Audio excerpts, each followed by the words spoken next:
Hydrocarbon का first reaction हमने देख लिया था, ऑर्गेनोलाइसिस ऑफ एल्किन वाला। अब हम उसका सेकंड रिएक्शन देखेंगे, हाइड्रेशन ऑफ एल्काइन, जो इम्पोर्टेंट जिसका नाम, और ये इम्पोर्टेंट रिएक्शन है, इसका नाम कुछ रॉ रिएक्शन है, कुछ रॉ रिएक्शन।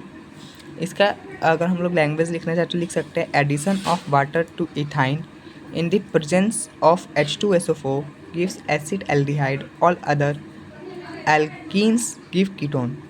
मतलब जब हम लोग इथाइन का वाटर के H2SO4 के प्रेजेंस में रिएक्शन करवाते हैं, वाटर ऐड करवाते हैं, तो एसिड एल्डिहाइड मिलता है, लेकिन जितने अदर एल्काइन होंगे उनसे हम लोग को कीटोन मिलेगा। तो हम लोग एग्जाम्पल से समझते हैं कि आखिर हुआ क्या। तो जैसे कि मेरे पास एक इथाइन है, क्या है, इथाइन है, एक सेकेंड सॉरी, ये हम लोग के पास एक इथाइन है, CH और CH के बीच में ट्रिपल बॉन्ड, और हम लोग को H2SO4 के प्रेजेंस में HgSO4 के साथ रिएक्शन करवाना था, ठीक है।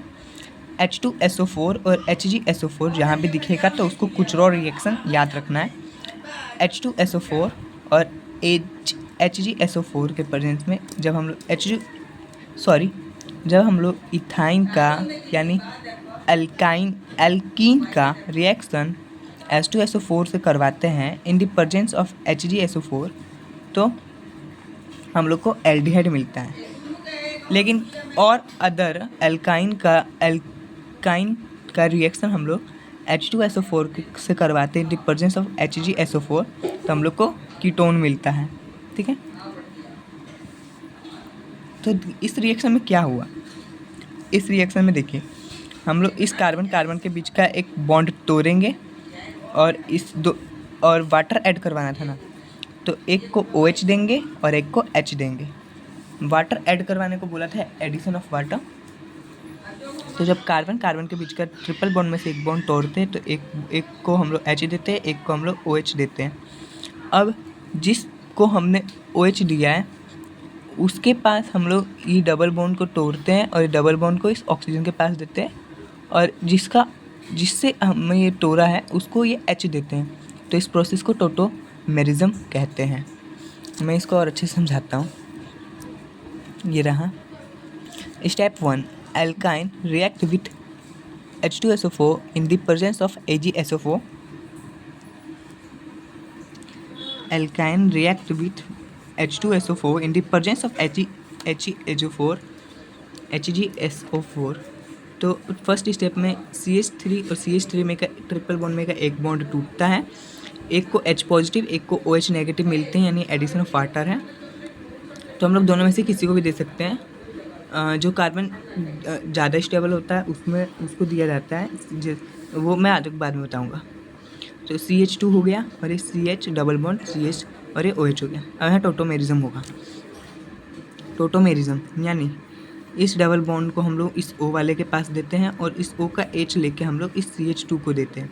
डबल बॉन्ड को OH वाले कार्बन को दे देंगे और OH का H जिसका डबल बॉन्ड होता है उसको दे देंगे। सिंपल शब्द में समझिए, जिसके पास O होगा डबल बॉन्ड निकाल के उसको दे देंगे, O के पास से H हटा के जहाँ से हटाए उस वाले कार्बन पे लगा देंगे। तो CH3, ये इसको H मिलेगा तो CH3 हो जाएगा। ये कार्बन अकेला हो जाएगा, अकेला नहीं होगा, एक कार्बन और हाइड्रोजन, कार्बन हाइड्रोजन और O, तो एल्डिहाइड हो गया। ये इथाइन था। और अदर इथाइन एल्काइन लेते हैं जैसे कि CH3 C triple bond CH, तो इसका रिएक्शन हम लोग H2SO4 in the presence of HgSO4 से करवाते हैं। ट्रिपल बॉन्ड टूटेगा, एक कार्बन को OH एक कार्बन को हाइड्रोजन H मिलेगा। Due to secondly degree alcohol कम ऑन कार्बन। देखिए सबसे ज़्यादा स्टेबिलिटी पे डिपेंड करता है, थर्ड डिग्री ज़्यादा स्टेबल होता है, सेकंड डिग्री ज़्यादा स्टेबल होता है, एंड देन थर्ड डिग्री ज़्यादा स्टेबल होता है। तो इस कार्बन से ये वाला कार्बन जुड़ा हुआ है, इसलिए फर्स्ट डिग्री है, तो इसको हम लोग ये वाला OH दे देंगे। यहाँ पे फर्स्ट डिग्री होना चाहिए था, ठीक है। तो इस वाले कार्बन को हम लोग ये वाला OH दे देंगे और इस वाले कार्बन को हम लोग हाइड्रोजन देंगे। अब ये डबल बॉन्ड ऑक्सीजन के पास जाएगा, ऑक्सीजन का एच के इस कार्बन के पास आएगा तो टोटोमेरिज्म होगा। तो ये देखिए CH3 का CH3, कार्बन का कार्बन, कार्बन से O डबल बॉन्ड बन जाएगा तो COO कार्बोनिल, और इसको H देंगे तो CH3 तो CH3। तो ये क्या हो गया कि टोन। आई होप आपको समझ में आया होगा।